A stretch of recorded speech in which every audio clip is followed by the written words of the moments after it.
Hello and welcome back to my GTNH playthrough. It is December 2nd and we are just kind of out here on this big lawn area. I wanted to kind of talk more about this matter manipulator Mark II before it got rolling on with everything I got done today. So yesterday I talked about how sweet it was because it was making doing some cosmetic stuff a whole lot faster. Like for example, clearing out this field took me minutes. It was glorious. And then even like filling back in the field, because say for example if I cleared it out, I might leave random gaps like this, but the exchange feature can fill it back in. Also, I can feel my voice being groggly, so I apologize if my voice sounds terrible at the moment. I feel fine, but apparently my voice is not does not quite agree yet. But the other thing I finally decided to actually try out today, which is apparently is I think the main like draw of this guy is the copy paste feature.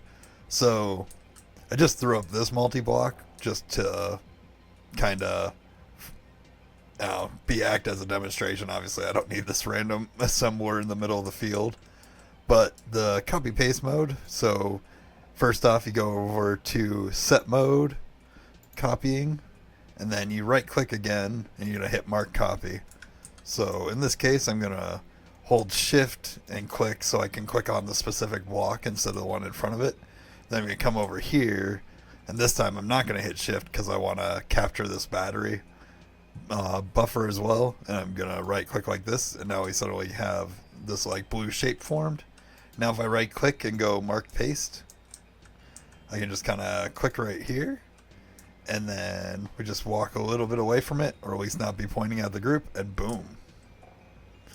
Now I apparently didn't have enough of the blocks crafted in the AE system, but I did not have any of that stuff in my inventory. I probably should have showed that first.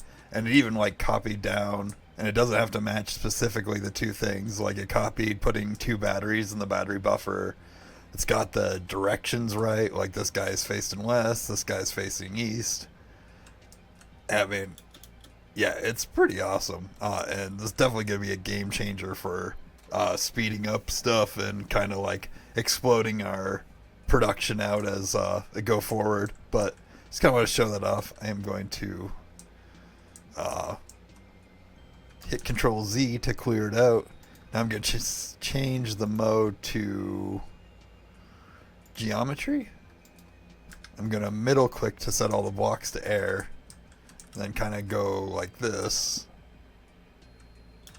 It doesn't really need to expand everything out. And then now, I didn't capture everything. Hold on. Hit Control Z to clear it.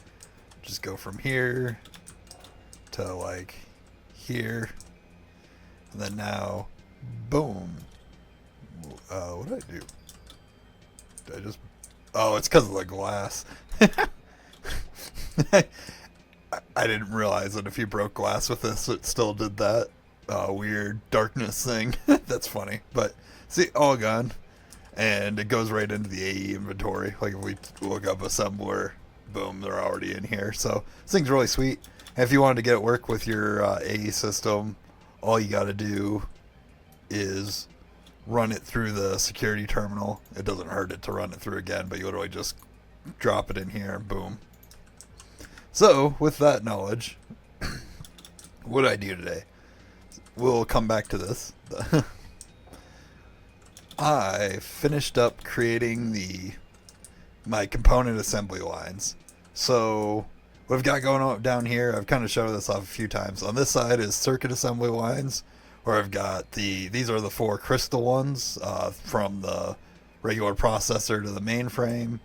This guy right here, these 4 are the crystal ones. This guy is my HV, and then this guy is just my generic circuit assembler, just to get it out of the clean room and also be a multi-block. This guy over here is just my main assembly line, which is at 16, just so my kind of random one-off. My goal is to have this be my random one-offs and stuff that I'm not like bulk making. This guy over here is my heavy ingots. That's why it's only 4 long. And then from this one all the way down to this one, which there's 8 assembly lines here, or assembly lines. These are all now the components. So we got motors, pistons, pumps, conveyors, robot arms, emitters, sensors, and field generators. Now they are all here. They're all up to ZPM. And one of the things I did and made sure to do this time was I have it preset, like all the... If you don't know how these guys work, essentially we've got from this blue is the main network. Normally I color it white, but I just have it colored blue over here for whatever reason. So this guy is connected to the output bus of the assembly machine, connected to give it power. There are anchors up here if you can't tell. And then down here we have the interfaces connected. Since I don't plan on multiplying these ones, I just use regular dual interfaces, not the what's it called, P2P ones. But so then obviously in here goes our pattern. On this side got advanced blocking card, and then all the way down the middle are ULV storage buses, so that they only accept a single item or single stack of items. And then these are just ordered, like all these are linked with storage buses ordered from, in this case, 14 down to 1. All the fluid ones are 4 down to 1. Most of the recipes currently don't take 4 fluids, but for the UXV recipes I saw, they do take 4, so I just have them in now. Now currently, for example, this one's the motor assembly line. It's 11 long. The reason I have it listed to 14 is, again, the UXV ones take 14. So this guy can be expanded 3 more in this direction as needed, as we go up the tiers. And then that's the same case all the way down. You can see these just random floating storage buses. So as I go to upgrade in the future, it'll just be swap out energy hatches and then add the slices as needed, and then just change like the dynamo over on the main Lapatron battery over there, and then they're all linked to with P2P to their respective dynamo hatches down here, just for ease of upgrading and all that jazz.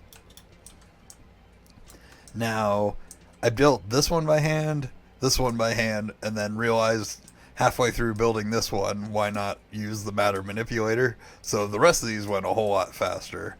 And just if you're curious, the only reason I don't have them built out to their max size for whatever thing is specifically because I don't want to waste the energy hatches and batteries. I'd rather use those to start crafting more machines to start speeding more things up. But I am pretty excited that this is done, especially because I kind of got lazy during the ZPM part, which I'm technically still in ZPM. But I didn't have like 4 of these made or 5 of these, so I was using a lot of space over here. Now I've got plenty of space cleared up. And then as I was thinking about it, I kind of want to make one for energy hatches and one for dynamos, but that'll be a back burner project at some point. I'll throw those down because that'd be nice to kind of pull off this main assembly as well. But this was the bulk of the actual work done today. But with doing that, we're actually able to say, let's see, we go UV machine hall, click on this guy. We're not technically, or we've got our foot in the door for UV, as well as if we come up here, I did all the patterns so that I can get the you'll admit it, you're loving this part 1 in UV. So now I would like to say crafting these was smooth and easy, but honestly it was quite slow and kind of shows that my base isn't quite up to snuff for moving onwards at like a super fast pace at the moment. So there are several things that need to be addressed to kind of speed it up, which is kind of what I'm going to be working on this week, I think. So I started kind of writing out ideas of things I needed to do. Specifically, I was like, for progress, I know I need to start working on my water line again, including fixing some deficiencies over there, which specifically my current deficiency is I am running into a real problem with phosphoric acid. However, if we come into my storage, you can see I don't have any phosphoric acid. However, I've got 750,000 of phosphor to work with that I should be processing faster. So I need a fluid extractor, and then I think I'm going to throw a dedicated mega chemical reactor over here to just be able to get some dedicated phosphoric acid over here. And if you're not aware, the reason I need phosphoric acid is it's specifically used in the process to make the first part of the water line, which is the item filter or carbon filter that goes into here. Activated carbon filter mesh. So I don't have any of those, so currently the water line is just sitting dead, which I haven't been doing too much crafting, so I mean, I've got nearly 3 million grade 3 water, but I don't have any grade 1 or grade 2, so that is something that needs immediate address. And then I'd also like to potentially go all the way up to grade 6 water, because it appears that's where I can get to. Like if we go into the UV quest tab, I've got grade 5, grade 6 right here. I don't even have grade 4 set up, so that'll be, I think the next major progress point will be a mixture of getting this UV energy hatch, because there are a few things I know I want this for, but also getting to this tier 6 water, or at least the tier 5, so we can get the doped wafers. So yeah, that's the water part. But so the other part when I was crafting those UV components is my neutronium processing was really slow, and to get neutronium you do need it EBF at UV. So specifically, I only have one at UV, which I did change to a Volcanus just to speed things up. Because if we look, this is 86 seconds. In an EBF, that was at 190, and this is with it being fed Krypton. So this is currently really slow. So my other Volcanuses, which I think are the next floor up, these guys are all being overclocked to ZPM right now. These guys all need to be swapped out to be upgraded to UV, as well as I want to adjust the layout I have going on here so that I'm utilizing all of these guys instead of just 4 of them, because the more I think about it, the way I've got this going is kind of silly right now. So this can definitely use some cleanup and expansion. But I noticed when I went, so I was like, the obvious thing is I need to craft some more ZPM energy hatches. So like, say if we go ZPM, I believe I needed 13 of these, and I went to craft. I realized I'm out of molten polybenzoid. So with this auto crafting, one of the main things is I need to work on some on-demand chemicals. I don't think I have really any plastics on demand. I also noticed for a couple of my older processing, like iridium and osmium, I'm short on things like ammonium chloride and stuff. So I definitely need to get a bunch of different multiple or mega chemical reactors online to help with that. I do want to work on starting to spam some Maltese, especially now that my power grid can take it with the triple turbine setup I've got going on. And it'll only just get better whenever we swap to tin, which shouldn't be too long. I believe I can start messing with that soon, especially because naturally the setup I have is making helium-3 as a byproduct. So I don't think I'll tear down my current setup, but I think I'm going to build yet another power setup that'll be ideally 7 Mark II fusion reactors, and then a whole lot of turbine XLs. But that's a big project that we need to shore up some things before going towards. So this is a big one. I need to get rid of all my cetine diesel blocks. In the last couple of days, as I've kind of pushed forward, I've noticed my oil pump ran out, and I don't want to go move it again. I'm being lazy, but it's also forcing me to upgrade those MV, HV, EV single block auto crafting I have down on the lower floors, get rid of those, and upgrade them. actually the reason I have those two assemblers that I showed off the matter manipulator with earlier. Specifically, these two are going to be my cable ones. One for the older cables that get covered in molten rubber, and then the one for the newer ones that get the molten silicone or what have you, among other things of upgrades. I already covered the upgrading volcanuses. And then the last bit to also work on at the same time, kind of like to have multiple things flowing together, is I want to kind of work on my passive resources.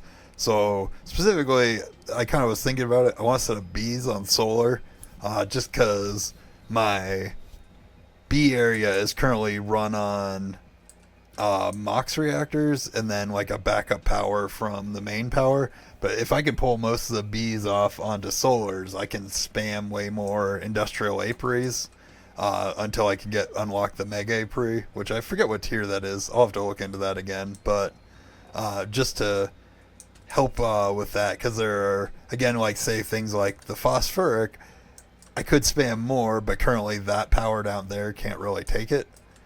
So I'd like to put a lot of it on solar and then have it all be truly passive. Which, to do that, I'm going to need to upgrade the solar plant as well, because I can only go up to IV. And I'd like to be able to go even higher with and just get the most out of those bees.